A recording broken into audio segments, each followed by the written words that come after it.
बेहद की परम परम परम महाशांति है, महाशांति है, महाशांति है। आज मैं बेहद के बच्चों को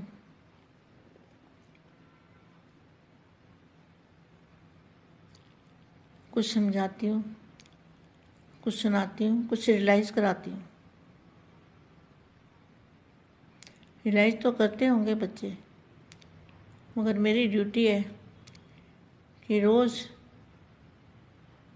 बच्चों को कुछ ना कुछ रियलाइज़ कराना। अपनी आंखें बंद कर लो और बेहद के दादाजी को अपनी बुद्धि में दादाजी का चित्र रखो और चित्र में विचित्र पावर, चित्र से विचित्र पावर जो है उसका बहुत ही सुंदर पावरफुल एनर्जी का स्रोत हमारे ऊपर आ रहा है।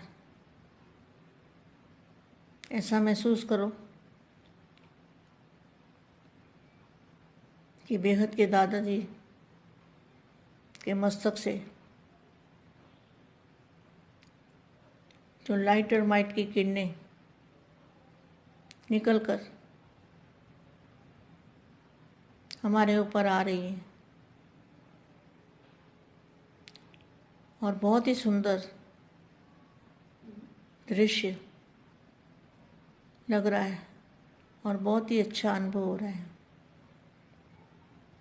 मन को शांति देने वाला बेहद की शक्ति की किरणें दादाजी से हमारे मस्तक में आ रही है और हमारे चारों ओर बेहद की शक्ति, बेहद की पावर, बेहद की चुंबकीय शक्ति हमारे चारों तरफ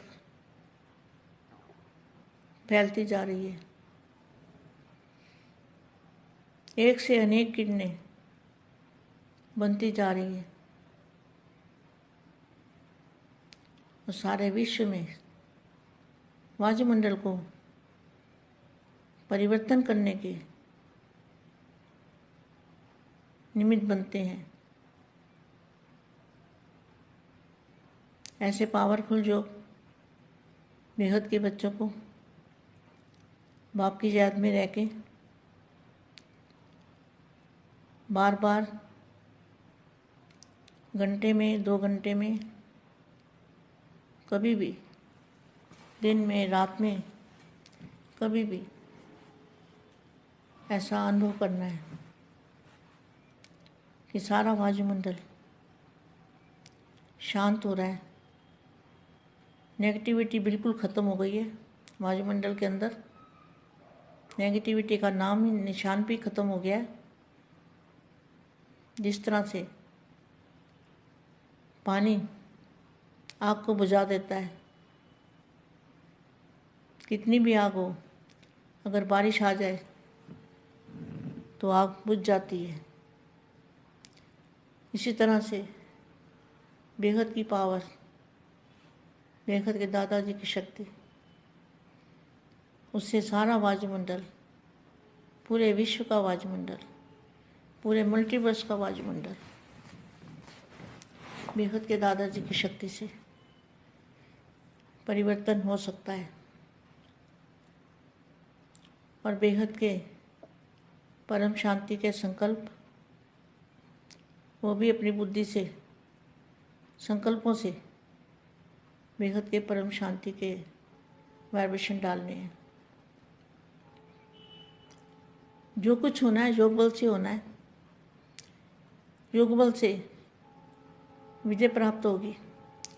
बुराइयों पर विजय प्राप्त करना है, प्रकृति पर विजय पानी है तो योग बल से पा सकते हो। मन का मौन नई रंगत लाएगा। मन का मौन निसंकल्प अवस्था को कहते हैं। तो दादाजी की जो पावर है, अलमाइटी अथॉरिटी की लाइट हाउस पावर हाउस से कनेक्शन जोड़ के जो पावर मिलती है, उसी पावर से, उसी शक्ति से हम निसंकल्प हो सकते हैं। और निसंकल्प अवस्था में जो संकल्प डालोगे वो सिद्धि स्वरूप संकल्प होंगे। तो तुम सिद्धि स्वरूप बन जाओगे और दादाजी को याद करते करते जो एनर्जी, जो बेहद की पावर हमारे ऊपर आ रही है, उस पावर से हमारा 5 तत्वों का शरीर भी परिवर्तन होके फरिश्ता रूप, हमारा 5 तत्वों का शरीर फरिश्ता रूप में परिवर्तन हो जाएगा। तो सभी बेहद के बच्चों को इसी तरह से योग करना है और परम शांति के वायुमंडल बनाना है। जो शांति की शक्ति है उसके आगे नेगेटिविटी कितनी भी ज़बरदस्त हो, मगर वो पानी जैसे डालते हैं और आग बुझ जाती है। तो आपको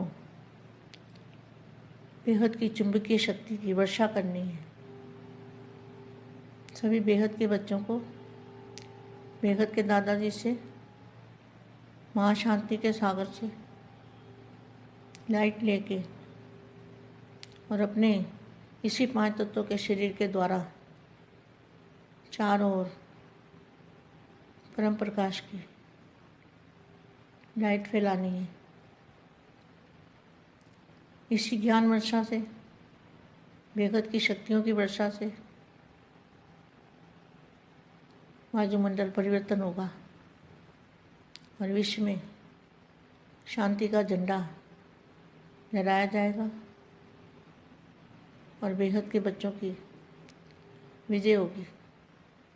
किस पर विजय होगी? 5 तत्वों पर, प्रकृति पर विजय प्राप्त करनी है। तो इसी तरह से हमें दिन में कई बार चलते फिरते कर्मयोगी की स्टेज बनानी है। कर्म करते हुए हमारा योग हमारे बेहद के दादाजी, प्यारे प्यारे दादाजी से कनेक्शन जुड़ा रहे, ऐसी कोशिश करते रहना है। ऐसे कोशिश करने वाले, ऐसे दिल तख्त नशीन, जो विश्व सेवाधारी, विश्व कल्याणकारी, विश्व को शांति देने वाले, शांति देवा, ऐसे विश्व सेवाधारी, विश्व कल्याणकारी, स्व परिवर्तन से विश्व परिवर्तन करने वाले विश्व सेवाधारी बच्चों को विश्व सेवाधारी माँ का दिल से याद, प्यार और नमस्ते। संगम युग को नव युग भी कह सकते हो। तो संगम युग कब से होता है? जब से दादाजी और बच्चों का मिलन होता है, उसको कहेंगे संगम युग। क्योंकि सब कुछ नया हो जाता है, वायुमंडल भी नया, संस्कार भी नए, ज्ञान भी नया, दुनिया भी नई और परिवर्तन भी नया। परिवर्तन मतलब हमारा स्थूल शरीर परम प्रकाश में फरिश्ता रूप में परिवर्तन। नवयुग वालों की हर समय ही हर चाल नई, उठना भी नया, बोलना भी नया, चलना भी नया, जिसको कहते हैं नया, अर्थात अलौकिक। लौकिक माना 5 तत्व और अलौकिक माना 5 तत्वों से परम तत्व में, परम लाइट में। नई वैसे स्थिति हो गई, बातें भी नई, मिलना भी नया, सब नया। कैसे बापू जी को मिलना नया कैसे हुआ? नया माना अव्यक्त रूप में मिलना, फरिश्ता रूप में मिलना, और हमेशा बुद्धि से दादाजी को साथ रखना। तो ये नया मिलना हो गया ना। मिलना भी नया, सब नया। देखेंगे तो भी आत्मा आत्मा को देखेंगे, देखेंगे तो भी आत्मा आत्मा को देखेंगे। पहले शरीरधारी शरीर को देखते थे, अब आत्मा को देखते हैं। तो पहले संपर्क में आते थे तो कई भावना से आते थे, अभी भाई भाई की दृष्टि से संपर्क में आते हो। अभी बाप के साथी बन गए। पहले लौकिक साथी थे, ब्राह्मणों की भाषा भी नहीं, आपकी भाषा दुनिया वाले नहीं समझ सकते, आपकी भाषा दुनिया वाले नहीं समझ सकते। सिर्फ ये बातें ही भी बोलते हो कि भगवान आया है, तो भी आश्चर्य खाते हैं, समझते नहीं, कहते हैं कि क्या बोलते हो। तो आपकी सब बातें नहीं हैं। इसलिए हर सेकंड अपने में भी नवीनता लाओ। जो एक सेकंड पहले अवस्था थी, वह दूसरे सेकंड नहीं, उससे आगे। इसी को कहा जाता है फास्ट पुरुषार्थ। जो कभी चढ़ती कला में, कभी रुकती कला में, उनको नंबर 1 पुरुषार्थी नहीं कहेंगे। नंबर 1 पुरुषार्थ की निशानी है हर सेकंड, हर संकल्प चढ़ती कला। अभी 1 सेकंड के बाद, जो 1 सेकंड पहले अवस्था थी, दूसरे सेकंड उससे भी आगे चढ़ती कला, अर्थात सदा आगे बढ़ते रहना। ब्राह्मण जीवन का कार्य है बढ़ना और बढ़ाना। आपकी चढ़ती कला में सर्व का भला, चढ़ती कला तेरे भाने सबका भला। ज्ञान सूर्य उपजा, अज्ञान अंधेर विनाश। इतनी जिम्मेवारी है आप सबके ऊपर। अच्छा, परम शांति।